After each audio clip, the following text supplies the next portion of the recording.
Okay, so today we're going to show you guys how the 180,001 works and how the computer's set up, how we have this computer set up, what components are in the computer, and what they do. So we're going to start off with a larger hard drive. So you put the large drive, it's going to be D drive, and that's going to be your 16 terabyte drive. It's going to be in this little slot here, the first slot. You see the connections here. There's a little SATA connection up top. A little black clip there. You can barely see it in there. There's a little chrome clip on the end. And then they have that little power drive down there. Power connection. And when you receive this, you're going to want to make sure that all these things are connected. You're going to see a couple things here. I'm going to turn the light on. You're going to see a couple these connections here. This one's supposed to be loose, so you should be good with that. A couple other loose ones back there don't connect anywhere, but you want to make sure that this drive here gets connected well. So all this stuff has got to be connected. We zip tie this thing up with some little straps. They're better than zip ties, little Velcro ties, so you can always pop them off if you have to. We have your new DDR4 RAM cards, and what we have here down here is your main drive. So we have a main drive down below, and we have the 5 terabyte solid state drive here, and this is a solid state drive, which is your main drive that runs the whole show. So this guy runs everything. All your games, all your Epic games, Steam games go here, and then all the arcade games and everything else goes inside this other fella. Now, when you hook this thing up, you already know how to turn it on just by hooking this up to the button. But when you turn it on, you're going to want to have this thing connected. This little dongle. We left this guy hanging here, and this fella, you're going to connect this to the black and yellow controller, and that's what turns on all your lights. So we got this guy wired in here. We got a little harness there that's going to connect to this guy. So that should hook up all of your lighting for all your buttons. And then we have this little guy, this little USB cord coming out. You're going to want to connect that. That's going to be your 5 terabyte drive that comes out of there. And it's going to connect to the front of your computer. I also have your Wi-Fi dongle connected to the front. You're going to want to connect it back up there. Now in the back, I'm going to leave this little drive in, that little number 1. That should be fine there for the transport, for shipping. And this guy, your Xbox 360 dongle, we're going to take that off. And that goes right below the white little dongle thing, number 1. And then these two here, this wire here is just for the control panel, so you could plug those guys up here in the same place too. So you should be good there. Now, the other thing I wanted to do is show you the backup drive. So I'm going to be including this drive, is a very special drive. It's set up to do everything the drive inside that computer is doing now. So if that one messes up, the main drive and that guy, you take this guy, right? And we're going to take this guy out, and there's 4 little screws down here. You just take those guys out, and it'll loosen up this drive, this main drive in here. And all you got to do is pop out the black clip with a little chrome button there, and this power cord, and you just pop it off, and plug this guy in its place. You just put it right in its place right there. So it says backup drive. So the same idea. So this is super important because there's hours and hours and days of programming in this darn thing. So we thought we'd back it up just in case, because the last thing you need is a lightning storm or something that takes out the computer, and you at least have the backup drive to do some stuff with. So we could always change the computer, but the drive is gone, and it's gone. The big guys, all these 8 drives, 8 gigabyte DDR cards that you have, DDR4s. This is the one you had, and this one was sufficient, but it's a smaller guy, and I believe this is only like a 2 or a 4 gigabyte drive. And what we did with that, we took that guy out, and we traded it out for these two guys here, these two RAM card sticks, and they're like ultra fast gaming cards. So I'm going to turn the light off here. You're going to see that how these guys light up here. And these things are like super lightning fast. It makes your computer it has a lot more memory. It works so sweet and so fast. When you turn it on, you'll be able to hear the large drive move and kind of make a couple whirling sounds. And this guy here, their main drive, you can't even hear it, feel it move, and you can feel this guy move just a little tiny bit. But it's a solid state drive, these two, so they're ultra fast. That's what's going to be playing your video game, your Steam game and your Epic game here, this big guy. If you ever see this little white light out, you might want to plug this little plug in, just stick it in a little further. Sometimes they pop out, you never know. And then your USB, always remember to have it plugged in. So just to go over it again, Wi-Fi plug, USB plug. This plug is going to go to your controller to to turn on your buttons by plugging this fella into this guy here. And then you're going to have, this is going to be your on and off, as you know that.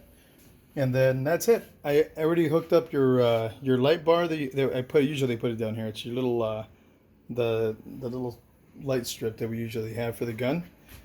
So I put that away. I have your controller here, and I have a couple of your batteries here when I put those in there. But this guy lit up. What I'm gonna do really quick here is I'm gonna turn off the computer. I want to show you how fast this thing turns on. It's incredible, and it's all because of those little that little blue this little black and blue main drive here. It's just a 1 terabyte, and it's all it needs just to make it extremely fast. And then it has those two little bars in there, those little DDR RAM cards. These guys, they're the ones that light up, and you're gonna see how quick this thing turns on. I'm pressing the button now. And it literally takes seconds to turn on and load up completely. So you can see that guy turning on over there. Now it's loading up a lot of stuff really quick. You get the window screen.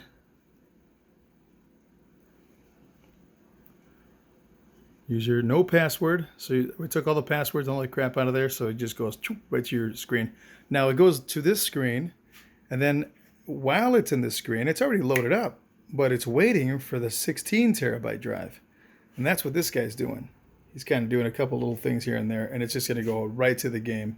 So you don't have to touch any buttons or anything. Just sit back, once you turn it on.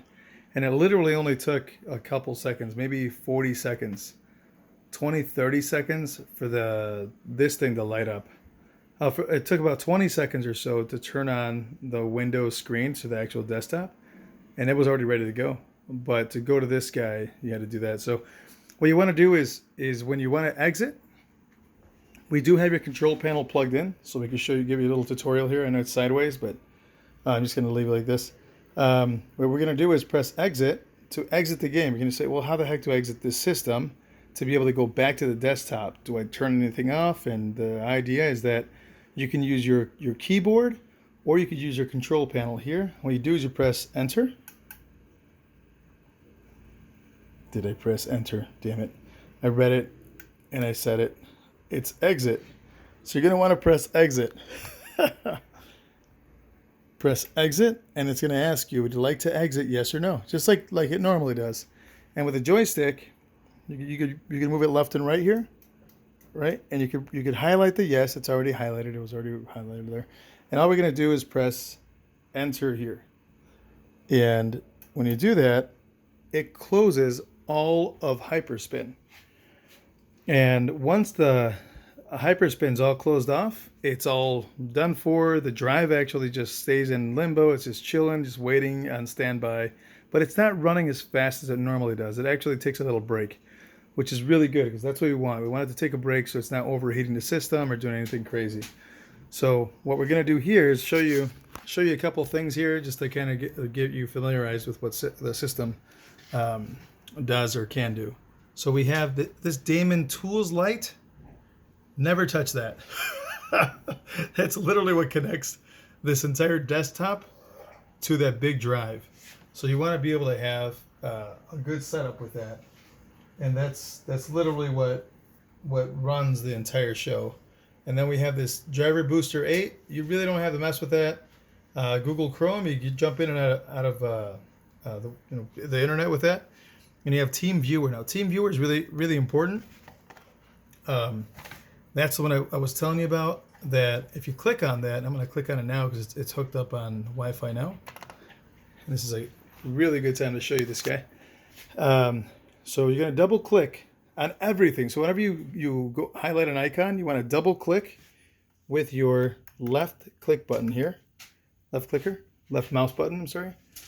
And what you're going to do is if you ever have any problems with it or whatever with a machine, all we do is connect remotely with this. So what I need to do is have you give us the ID and the password.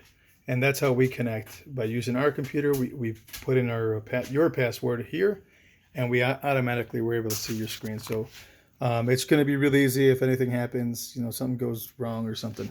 Or you need us to download some games, we can actually do it from afar. So that's pretty awesome. So yeah, so you do that. And the other thing is you just close it off. So you close it off here. The other thing I should have showed you from the beginning is how to and what to look for. You're going to go down here to look for this little Wi-Fi signal. We're going to double click, and you're going to look for your home Wi-Fi service. And all you got to do is just connect it. Just connect it up, and it'll have it'll ask for your password and stuff, just like you do like on your tablets and phones. And that's it. Just connect it up, and it should be that easy. Just all you do is just put in your password. You can just choose whichever one it is. It'll ask for a little password here. I'll disconnect here, and I'll show you what I'm talking about. Just connect automatically, so it automatically wants to do it. So let's connect, I guess. And it's already been connected, so it'll just pop in. So yeah, so when you want to play a game, you can just find your game here, press the button, you double click on whatever it is, and you can start it up. Now, if I jump into this thing, it's gonna start up a whole game, which would be awesome. But it's one of those things. Now, Steam's another thing. If you can jump into this guy, you just highlight it. You're gonna be able to jump in and just kind of do the same thing. You navigate Steam as if you were on your tablet or whatever device you normally use. I'll grab a chair here really quick. Yep.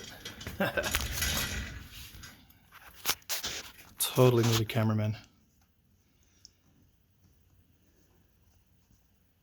I don't think oh, there it is. Connecting Steam.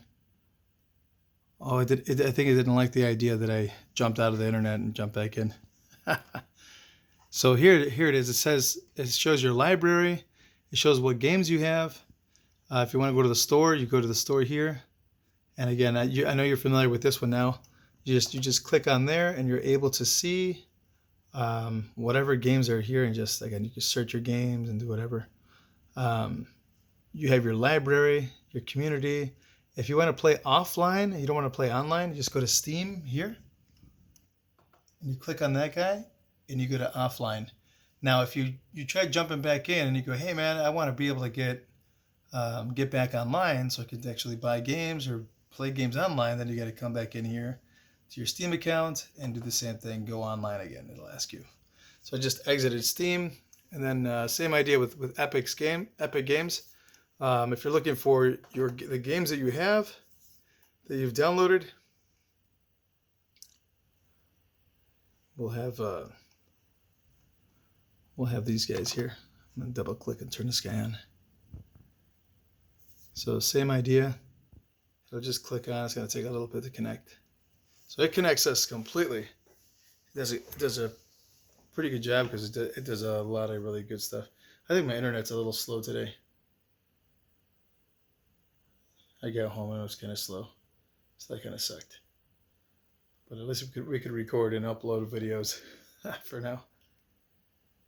So it shows that it's uploading. You can see that little, oh, there it is.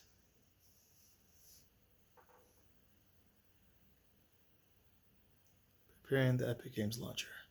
So it takes a little while for it to load up. There's a lot of stuff loading up. It's the store, your library, all that stuff. So there's a ton of stuff going on. And we did download your games, Cobra Kai games. You got Cobra Kai, Rocket League, and there was 2 others, I believe. The Ant Arcade, I believe, was the one of them. from this guy, Ant Stream Arcade and Damon Machina. Ex Machina. That was actually a cool game.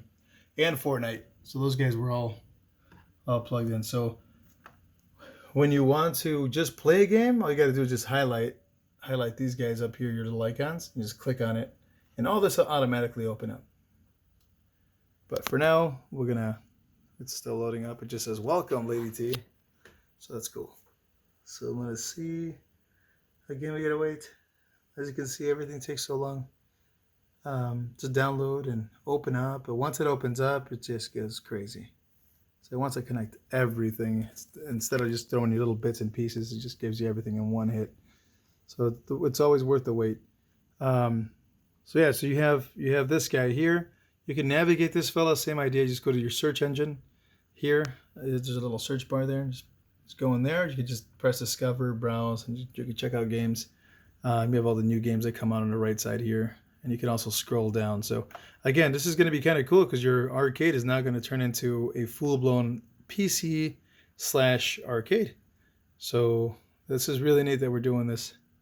It's a hell of an upgrade, I'll tell you what. So you have your library here, same as Steam. It kind of shows you. It's a little simpler than Steam. I like the idea that it's real simple here. So you go in your library and it shows you an actual video shot of everything going. Oh, check this out. Fortnite is updating, so when you get it home, you're going to see this thing updating by itself. It's constantly updating, so you can just leave it online, doing it, whatever it's going to do.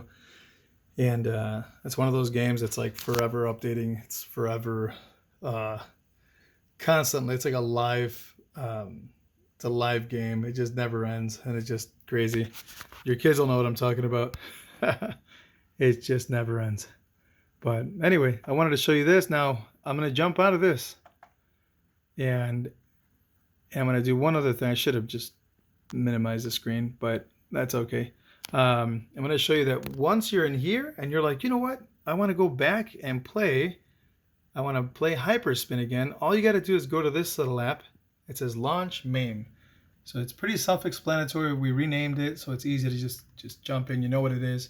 You're going to double click that guy, and you see that little blue loading circle around the arrow.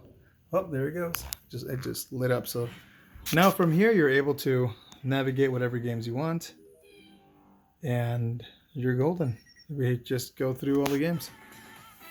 So, and there's a ton of stuff on here. There's just tons of games. My God, I'm going to show you a little video. I'm just going to click through, and it's going to be kind of fast. So we're going to start here at, like, let's say PC Engine and fly all the way around, and we're just going to go little by little.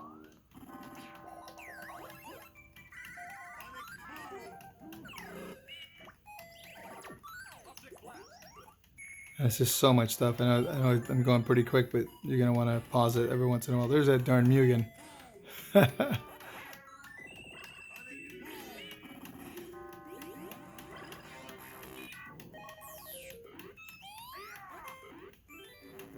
Yeah, man. So here's all the classics. This is what I was talking about. It kind of like breaks up a lot of the games that you already have, but it like breaks them up into small files, so you can look for specific systems, like Run and Gun, the Daphne Collection, Triforce as a Mario Kart, which is awesome.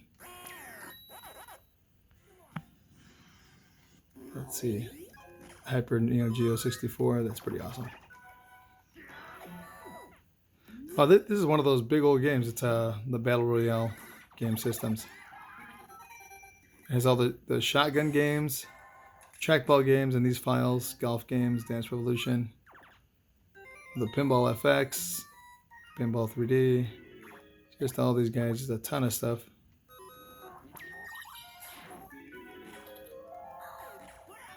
We still haven't got back to the Neo Geo. And as I mentioned before, the Wii U is non-existent in this system for some darn reason. Keep going around. We're finally back to Neo Geo, but you can see as like the difference between the 55,001 and the 180. We have the PlayStation and the 55,000. They don't take up a lot of room, but the PlayStation 2 does. And the other difference is when you, instead of jumping in with the enter button, on the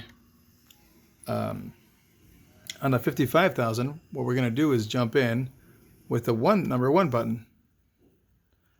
And you're going to see in this guy, I'm just going to run it through. You're going to see that there's a lot more games. There's just a ton. We're still in the A's, and I think there was only like 20 games, and 20 or 30 games, or maybe not even, maybe like 8 to 13 games on the 55,001.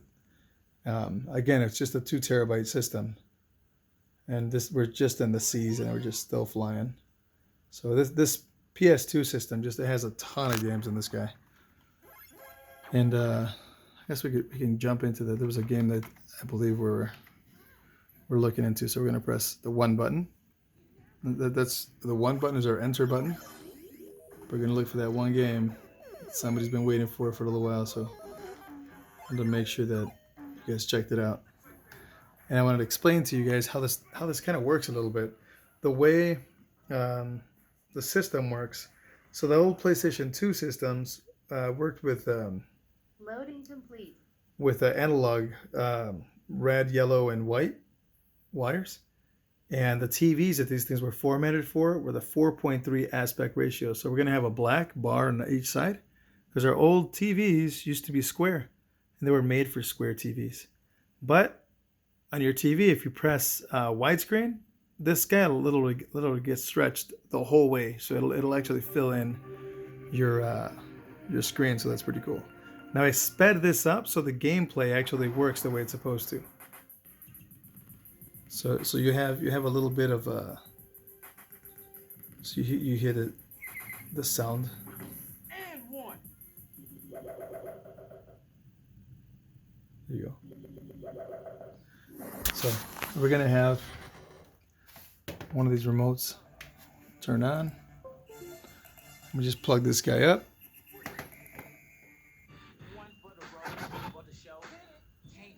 So the initial game, when you first started up, you could hear the music is like kind of jumping a little bit. The title screen's kind of a little messed up. But the game actually works really good. You could hear the sound is good. Sound, gameplay, everything's really a lot smoother. It's going to be loading this thing.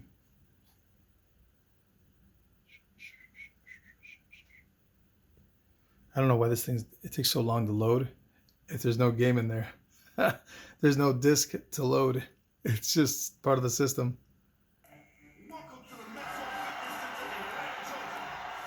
You can see how this guy, the screen is blacked out. So you can, again, just stretch that thing out. You can mess with your settings on your TV.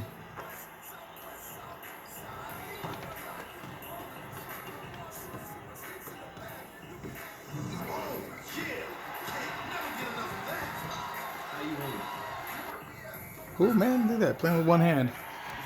So the graphics are really clear. So this thing does it upscales. You can even see the shine off the floor. For being a PlayStation 2 emulator, this is really good and really fast.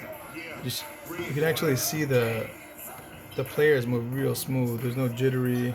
I mean, again, it's an old system, but it's one of those deals. It works really good. The movement's good. You could add scan lines and stuff to this thing later. I mean, it's kind of cool.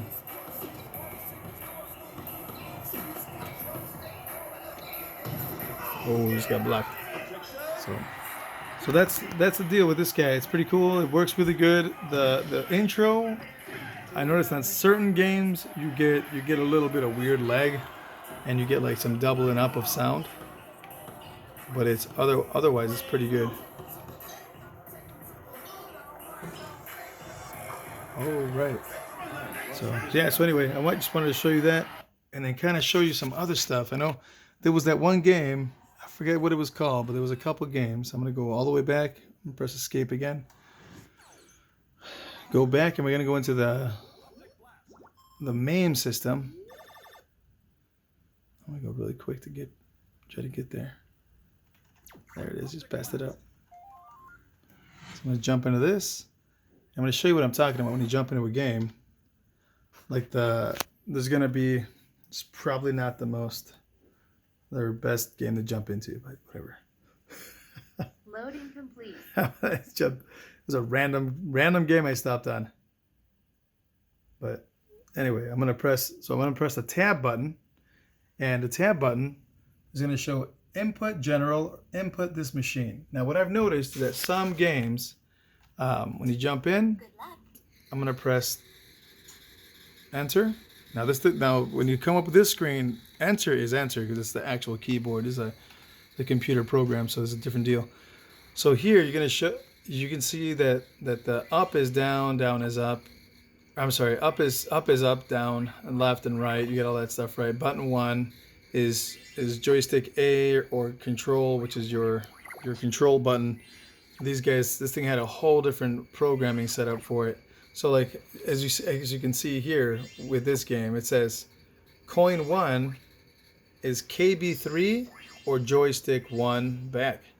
So when you have problems like that and you're like, man, why is my coin button not working?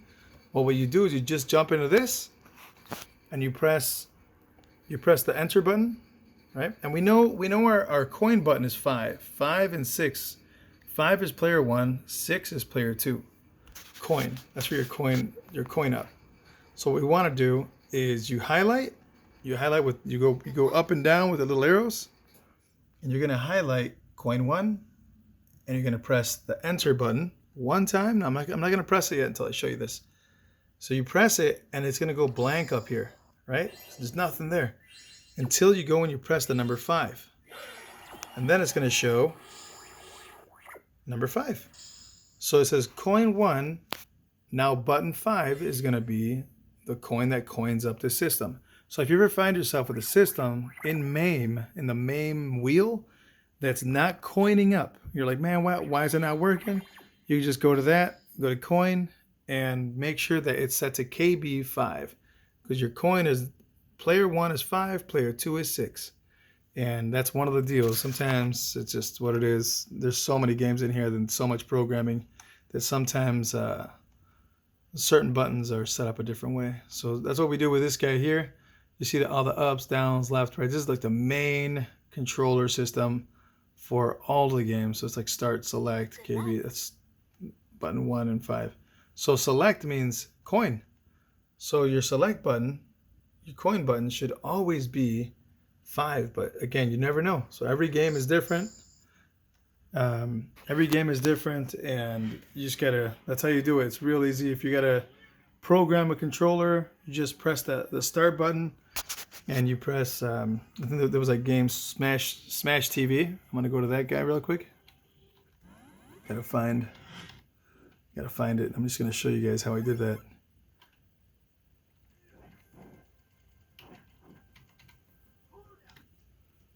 And this guy's gonna be at the end here, so we're gonna go backwards. Smash TV. And we did this the other day to kind of show you guys how this all worked. I didn't actually do it the other day to show you. We actually did it just to do it. Whoop, pressed the wrong button. The reason why we're showing Smash TV is because it's one of those games. Well, just pass it up. One of those games that requires dual joysticks to play. There it is. And one of the problems with that is that we only have 2 joysticks, player 1, player 2. And what we did is that we pressed the tab button and the enter button and made the left stick the up, down, left, right. But you need the right joystick to fire. So then we set up the fire buttons as the joystick, so we could use the joystick. So it's no longer a player 2 joystick, it's now just a single joystick. So what we're gonna do here is we're gonna press tab and show you input this machine, and we're gonna press enter. Once you press enter, it says fire up, fire down, fire left, fire right, player 1, right, P1. So the whole idea is player 1, fire up. So all you have to do is decide which joystick you want to use as a fire controller, and then you got to figure out which one of those joysticks you want to use as a movement. So what we did is that we used the left as a movement, right for fire. So we just highlighted fire up, right? You fire up, we press the enter button on the controller. On this keypad. You pressed enter, and then we pressed, again, the fire button. That fire up is going to be for the right joystick, because we're going to use it for fire. All we had to do is press enter till that thing clears up, till it just has two little arrows, and there's nothing there. And it says up, so you press the joystick up. And then the next one, fire down, it's KBD F. So F is down for player 2, for the fire down and joysticks. So we just went along and pushed up, down, left, right on our joystick as we moved down here and highlighted these guys. And it was very simple. Now the movement, same idea. You press move up. You're like, well, which one do I want to use? The left joystick. I pressed the enter button, and then I pressed up, and it saved the KBD up. So it's very cool, very simple. And then the coins, same idea. We changed this one over because it was also a little different. We changed it to the KBD 5. It just wasn't working before, so it is now. So that's really awesome. But this is it's a very important thing to learn, is to jump in and out of this guy. And all you got to do is press the tab button. Press the tab button to get in and out of this little menu. And this menu is incredible. You can do a lot of cool things with it. You always want to highlight this guy, and it says previous menu. Now there's other things you could do. You could go to the dip switches. Now if you want to get more in depth, you go into dip switches. And every game is different. You can actually go into your service mode and I'm going to press right, and it turns it on, right? And what we're going to do now is press the tab button, because we're trying to get out of this little blue menu. And now we're going to use this menu. And what do we use? We use the up and down directional keys on our keyboard. And here you can do game adjustments, free play, utilities. You could change out clear credits and coins. Game adjustments, you could change out pricing, game difficulty, and you could do a number of things. So every game has this, and there's going to be an exception with a couple of them that do not have it. Now, because we switched that button, you may jump in and go, oh crap, this thing's stuck on service mode. So right now it's not on service mode. What we want to do is go back in, press the tab button, go back in that little menu, and turn service mode off by pressing left. And by doing that, then whenever you jump back into this game, it doesn't go straight to service mode, and you're like, what the hell? Why is this game not playing the way it's supposed to? Then we simply highlight the return to previous menu. You jump in, and you got this thing all going on. You got all this other good stuff happening. You got slider controls for master volume, screen brightness, contrast, screen horizontal stretch. So you can actually stretch out the game out to the corners. I mean, you could do a number of things. I don't recommend it, but I mean, you can do whatever you want as long as you don't screw up the machine. So it's one of those deals. It's cool to kind of mess around with it, but it's definitely it gets a little hairy sometimes. You never know what you're gonna do. You could mess something up or make it better. I don't know. So